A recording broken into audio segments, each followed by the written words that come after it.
21 rok potim jak NATO moci bombardovali budinog radioteleviziji Novi Sad, na istim mesce terašnja javna medijska ustanova Radiotelevizija Vojvodini dostala novi zajednicki dom.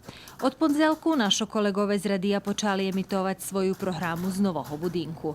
Naša ekipa naščivela novinaroh, ktorý ljemdaskelj od dní robja z novoho mesta. 16 novembra toho 2020 roku ruska redakcija Radio Нового Саду вjedno zo strecu mrežu i zo všetkýma zaňatýma u Radio Novim Sadze. Perší raz posle 79 rokoch prešla zo staroho budinku u centru Novого Sadu do novoho budinku Radio Televiziji Vojvodini na Mišeluku.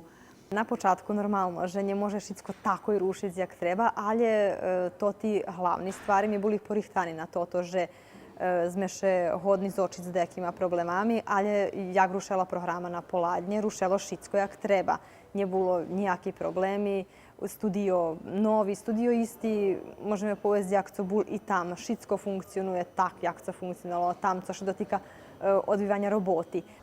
Po švitku u novim budinku, ktorý še prescera na kolo 17,5 tisjači kvadratni meteri, vjedno budu zmesceni šitski celosci kotri tvorja naš medijski servis. Opširnjejše o tej temi opać se na njedzelju u televizijnim magazinu.